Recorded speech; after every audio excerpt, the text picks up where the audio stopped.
In 1911, something unbelievable happened. The Mona Lisa got stolen. Not from some private collector or some hidden vault, no. Straight from the walls of the Louvre. And here's the twist. Back then, she wasn't even the Mona Lisa we know today. In fact, when newspapers first reported the theft, one American paper mistakenly published a photo of an entirely different Leonardo da Vinci sketch. It's strange to imagine now, but at the time, the Mona Lisa wasn't the global icon she is today. So, how did a single act of theft transform this relatively unknown painting into the most famous work of art in the world? Today we're diving into the story of Vincenzo Perugia, the Italian handyman whose mix of patriotism, cunning, and luck turned the Mona Lisa into an enduring icon of art and culture.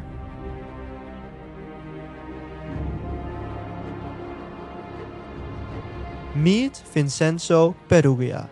Born in an Italian small village in the Alps, Vincenzo moved to Paris in 1908 to work at the Louvre as a handyman. His job involved cleaning and reframing paintings, and he even constructed protective cases for some artworks, including, as fate would have it, the Mona Lisa. For Vincenzo, working around so many Italian masterpieces stirred up a fierce sense of national pride. He had heard stories about how Napoleon had taken countless works of Italian art and brought them to France, stripping Italy of its cultural treasures. Vincenzo later claimed that this angered him deeply, inspiring a personal mission to return a painting to his homeland. And so he set his sights on the Mona Lisa.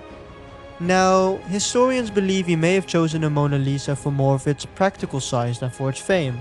After all, compared to the other masterpieces like the Wedding Feast at Cana, which weighed over a ton, but the Mona Lisa was relatively small and light.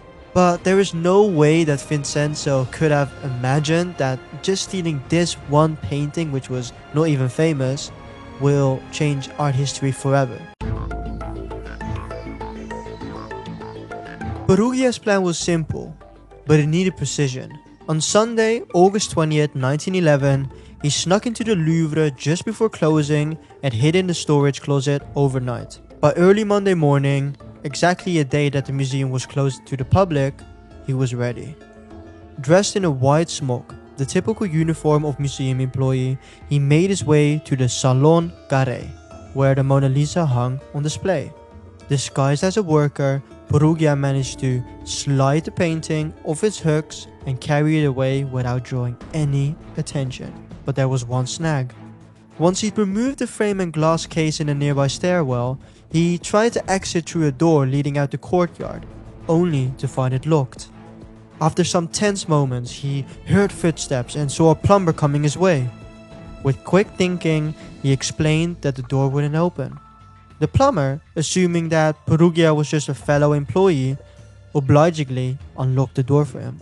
And just like that, Vincenzo slipped out of the Louvre, Mona Lisa in his hand, on his way to the train station. He boarded the 7:47 a.m. express out of Paris. The next day, when a painter named Louis Birot arrived at the Louvre to start a new project in the gallery, he noticed the Mona Lisa's empty spot on the wall. Thinking it had been removed for a photo shoot, he asked the guard when it would return. After some confusion and a frantic search, it became clear. The Mona Lisa was gone.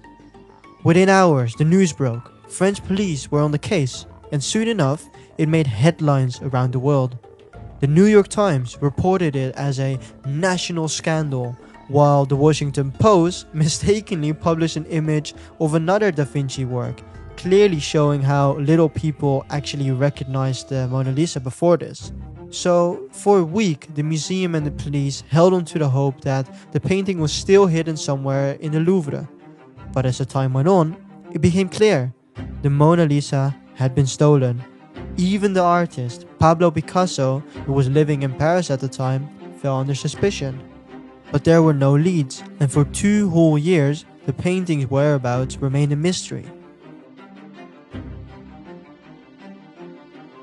And this is probably the most fascinating and funniest part of the story. For more than 2 years, Vincenzo kept the Mona Lisa in his Paris apartment, as if it was just a regular artwork. Then, in December 1913, Vincenzo traveled to Italy with the painting and contacted a gallery owner in Florence. He claimed to be returning the Mona Lisa to her true homeland, hoping for a reward. The gallery owner was suspicious, but he was also intrigued. So he invited Vincenzo to bring the painting to Florence.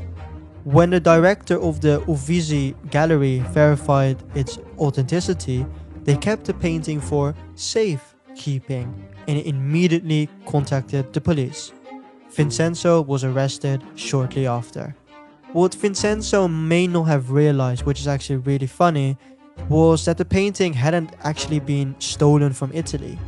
Da Vinci had moved to France by choice, where he spent the last years of his life working under the patronage of King Francis I. Upon his death, the Mona Lisa had legally become the property of the French crown. So, technically, the painting had been in France long before Napoleon and was never stolen by him in the first place. Despite this misconception, the painting itself became an instant sensation, touring Italy through massive crowds before being returned to France in January 1914. In just a few days after the Mona Lisa was rehung, it attracted over 100,000 people. Her status as an icon was now officially sealed. Vincenzo's heist, which he insisted was patriotic, had a lasting impact.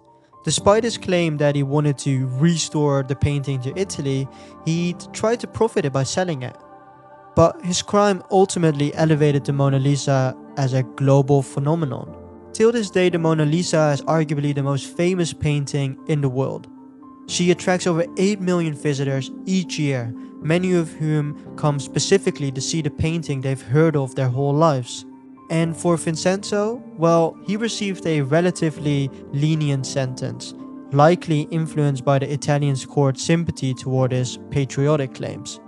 He served just 7 months in jail, later serving in World War I before passing away in relative obscurity. If you enjoyed watching this video, then I recommend you watching this one. I want to thank you for watching, leave a like, and I hope to see you in the next one.